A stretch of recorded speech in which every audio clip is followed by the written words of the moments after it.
Hello everyone, welcome to learn with logic. आज मैं एक हिस्ट्री का आपके सामने इम्पोर्टेंट टॉपिक लेके आया हूँ, सिंधु घाटी सभ्यता या हड़प्पा सभ्यता। मैंने इसको कुछ भागों में डिवाइड किया है। तो सबसे पहले हम इसकी खोज के बारे में देखेंगे। जो सर चार्ल्स मैसन थे, सन 1826 ईस्वी में इन्होंने पाकिस्तान का दौरा किया था, जहाँ पे इन्हें सिंधु घाटी सभ्यता के कुछ अवशेष प्राप्त हुए, जिन्हें इन्होंने अपनी पुस्तक नैरेटिव ऑफ जर्नी इसमें प्रकाशित कराया। उसके बाद सन 1856 ईस्वी में बर्टन बंधु द्वारा, जब ये दो इंजीनियर थे, जब पाकिस्तान में कराची और लाहौर के बीच रेलवे लाइन का कार्य चल रहा था, तो इन्हें कुछ अवशेष प्राप्त हुए थे। उसके बाद जो अलेक्जेंडर कनिंघम है, इन्हें भारतीय पुरातत्व शास्त्र का जनक भी कहा जाता है। इन्होंने सन 1853 से 1856 तक सिंधु घाटी सभ्यता के कुछ अवशेष खोजे, किंतु इन्हें कोई इतनी ज़्यादा सफलता प्राप्त नहीं हुई। उसके बाद 1921 में सर जॉन मार्शल के निर्देशन में दयाराम साहनी और राखलदास बनर्जी द्वारा खोज की गई। 1921 में हड़प्पा नामक स्थल खोजा गया और उसके बाद 1922 ईस्वी में मोहनजोदड़ो नामक स्थल राखलदास बनर्जी द्वारा खोजा गया।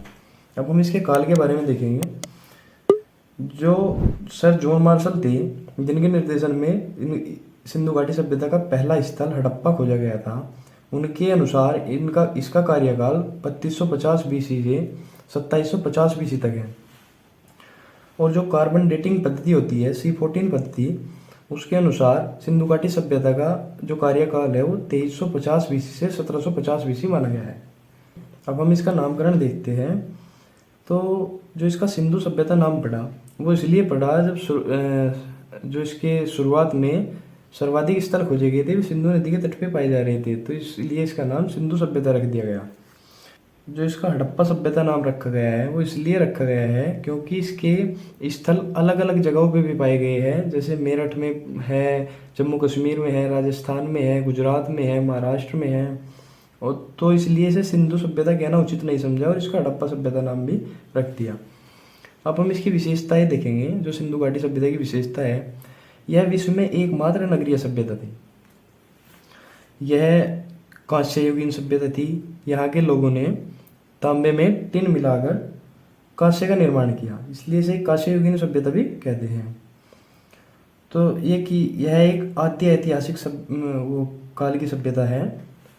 आद्य ऐतिहासिक का अर्थ होता है जिस काल में मतलब लेखन कला प्रचलित थी, किंतु जो लिखा गया उसको अब तक पढ़ा नहीं जा सका। यहाँ के लोग शांति प्रिय होते थे, व्यापार में अपना ध्यान लगाते थे। व्यापार, कृषि, पशुपालन ये इनका मुख्य पेशा था। अब हम इसके विस्तार के बारे में देखेंगे। जो इसका विस्तार है, उसका जो सबसे उत्तरी स्थल है वो जम्मू कश्मीर में मांदा में है, जो चिनाब नदी के तट पर स्थित है। जो इसका दक्षिणी स्थल है वो महाराष्ट्र के दैमाबाद में स्थित है, जो गोदावरी नदी के तट पर स्थित है। इसका जो पूर्वी स्थल है वो उत्तर प्रदेश के आलमगीरपुर में है, जो हिंडन नदी के किनारे स्थित है। अब हम इसका पश्चिमी स्थल देखेंगे। इसका पश्चिमी स्थल सुतकांगे डोर है, जो दाशक नदी के तट पर बलूचिस्तान में, पाकिस्तान में स्थित है। यह सभ्यता है जो त्रिभुजाकार में फैली हुई है। ये जो इसके भारत में स्वतंत्रता के बाद सर्वाधिक खोजे गए स्थल है, वे गुजरात राज्य में खोजे गए हैं। और जो भारत में इसका सबसे बड़ा स्थल है वो हरियाणा की राखीगढ़ी में स्थित है। जो विश्व में इसका सबसे बड़ा स्थल है वो मोहनजोदड़ो है, जिसका अर्थ मृतकों का टीला भी होता है।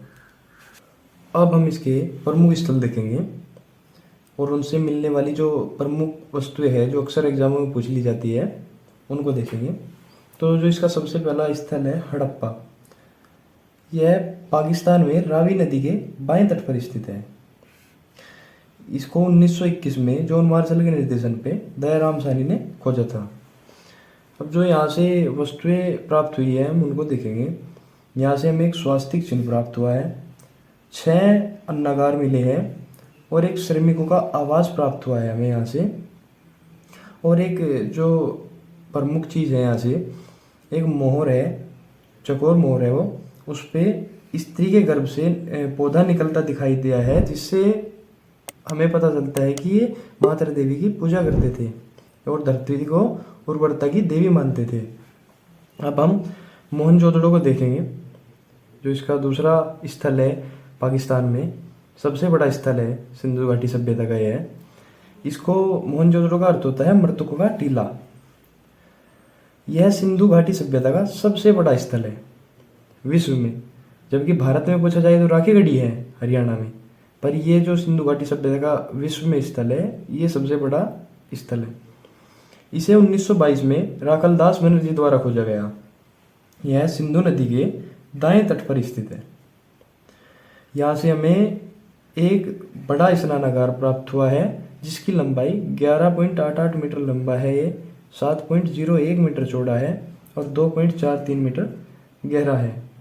मोहनजोदड़ो की सबसे बड़ी जो इमारत है वो एक अन्नागार है जिसकी लंबाई, ये सबसे बड़ी इमारत है मोहनजोदड़ो की, इसकी लंबाई 45.71 मीटर लंबा है, 15.23 मीटर चौड़ा है। यहाँ से हमें कुबड़ वाले बैल की आकृति बनी मोहर प्राप्त हुई है।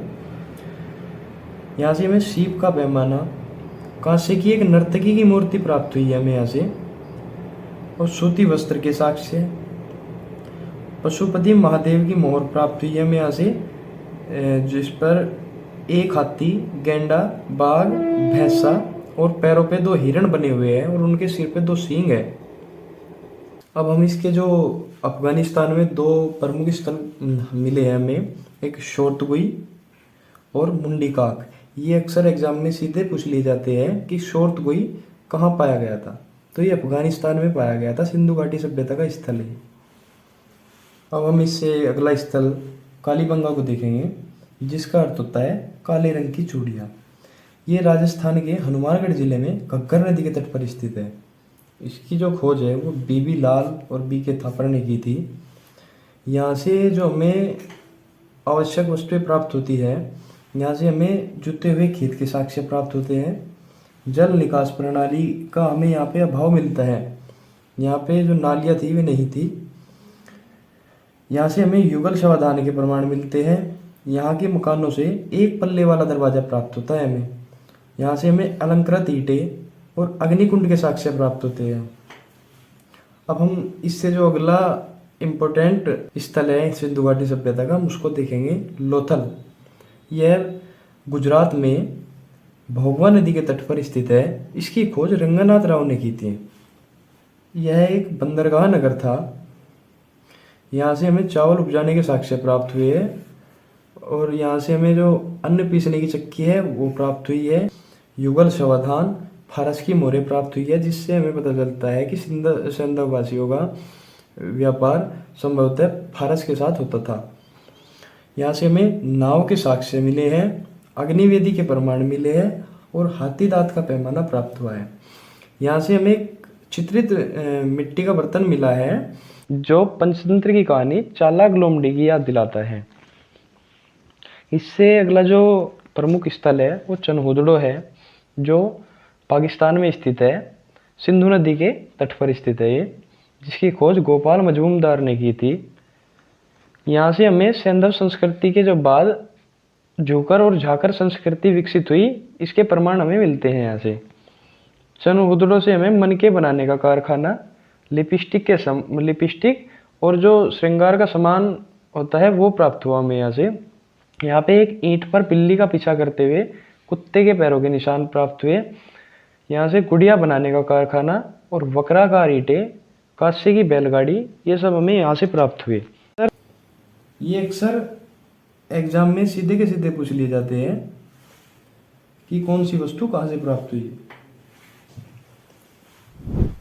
अब हम इसके कुछ और प्रमुख स्थल देखेंगे। रंगपुर, ये गुजरात में स्थित मादर नदी के किनारे स्थित था। इसकी खोज रंगनाथ राव ने की थी। यहाँ से हमें धान की भूसी के साक्ष्य प्राप्त होते हैं और कच्ची ईंटों का एक किला प्राप्त होता है हमें यहाँ से। जो इससे अगला प्रमुख स्थल है वो धोलावीरा है, जो हमें गुजरात में कच्छ के रण से प्राप्त होता है। इसकी खोज RS बिष्ट ने की थी। वैसे धोलावीरा का अर्थ होता है सफ़ेद कुआं। धोला का अर्थ सफ़ेद और वीरा का अर्थ कुआं होता है। जो धोलावीरा है यह एकमात्र ऐसा नगर था जो 3 भागों में विभाजित था। दुर्ग का मतलब था जो सबसे ऊंचे टीले पर होता था, मध्य नगर और निचला नगर। यहाँ पे जो मध्य नगर था ये सबसे अलग था। एकमात्र धोलावीरा में ही यह 3 भागों में बटा था। यह भारत में सिंधु सभ्यता का दूसरा सबसे बड़ा स्थल है। पहला राखीगढ़ी था, दूसरा धोलावीरा है। हड़प्पा सभ्यता का जो एकमात्र क्रीडागार है वो हमें धोलावीरा से ही प्राप्त हुआ है। यहाँ से हमें नेवले की पत्थर की मूर्ति प्राप्त होती है और यहाँ से हमें जल प्रबंधन एवं संरक्षण की व्यवस्था यानी कि बांध के साक्ष्य भी हमें यहीं से प्राप्त हुए हैं। अब हम इसके जो प्रमुख तथ्य है उनको देखेंगे। सैंधव सभ्यता में लोगों को लोहे का ज्ञान नहीं था, पर इन्हें तांबे का, टिन का और कांसे का ज्ञान था। इन्हें लोहे का ज्ञान नहीं था। लोहे का ज्ञान हमें उत्तर वैदिक काल में होता है। जो सैंधववासी है उनके जो बर्तन थे वे लाल रंग के होते थे, उन पे काले रंग से डिजाइन करते थे। यहाँ पर जो संभवतः दास प्रथा भी प्रचलित थी। ये निचले नगर को देख के अनुमान लगाया जाता है कि जो निचले नगर में लोग रहते होंगे वे संभवतः दास होंगे। यहाँ से गाय की मूर्ति प्राप्त नहीं हुई है। ये अक्सर एग्जाम में आ जाता है कि सिंधु सभ्यता से क्या चीज़ प्राप्त हुई है, क्या नहीं प्राप्त हुई है। तो यहाँ से हमें गाय की मूर्ति प्राप्त नहीं हुई है।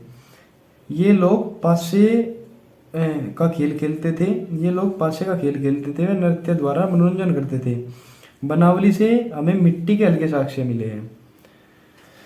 जो इनका सामाजिक जीवन था सैंधव सभ्यता का, अब हम इनका सामाजिक जीवन देखेंगे।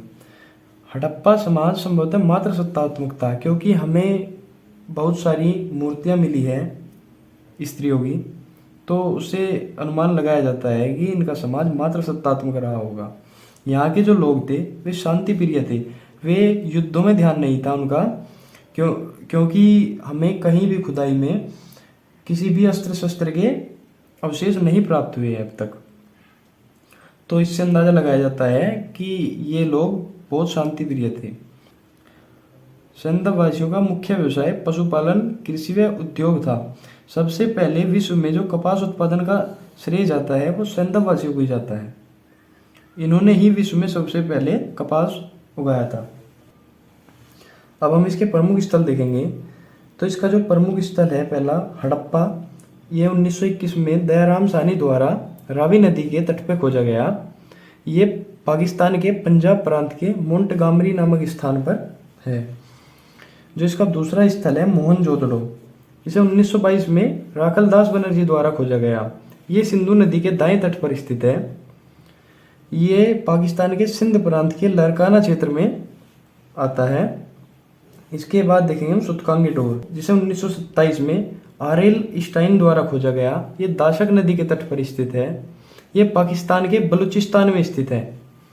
इससे अगला जो स्थल है चनहुदड़ो, इसे 1931 में गोपाल मजूमदार द्वारा खोजा गया, जो सिंधु नदी के तट पर स्थित है, पाकिस्तान के सिंध प्रांत में।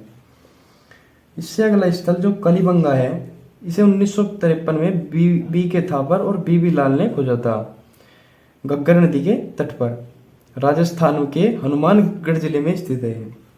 इससे जो अगला स्थल है वो कोटदीजी है, जो 1953 में फजल अहमद द्वारा सिंधु नदी के तट पर खोजा गया, जो सिंध प्रांत में पाकिस्तान के खैरपुर नामक स्थान पर स्थित है।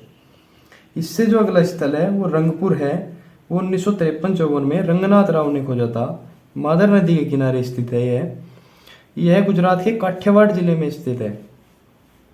इससे जो अगला स्थल है रोपड़, 1953 से 56 में उसकी खोज हुई। यज्ञदत्त शर्मा द्वारा इसकी खोज की गई। सतलज नदी के तट पर स्थित है। पंजाब में रोपड़ नामक स्थान पर स्थित है। अब जो इससे अगला स्थल है लोथल, उसकी खोज 1957 से 58 में रंगानाथ राव ने भोगवा नदी के तट पर की। यह अहमदाबाद गुजरात में स्थित है। इससे अगला स्थल आलमगीरपुर, यह सिंधु घाटी सभ्यता का सबसे पूर्वी स्थल है। इसकी खोज 1958 में यज्ञदत्त शर्मा द्वारा की गई, जो हिंडन नदी के किनारे स्थित है। यह उत्तर प्रदेश के मेरठ जिले में स्थित है। इससे अगला स्थल बनावली, इसे 1974 में RS बिष्ट द्वारा खोजा गया, रंगोई नदी के तट पर। यह हरियाणा के हिसार जिले में स्थित है। इससे अगला स्थल है धोलावीरा। यह 1985 से 90 में आर.एस. बिष्ट द्वारा खोजा गया, जो गुजरात के कच्छ के रण में स्थित है। यह भारत में सिंधु घाटी सभ्यता का दूसरा सबसे बड़ा स्थल है। अगर आपको वीडियो अच्छी लगी तो लाइक करें, शेयर करें और सब्सक्राइब करें।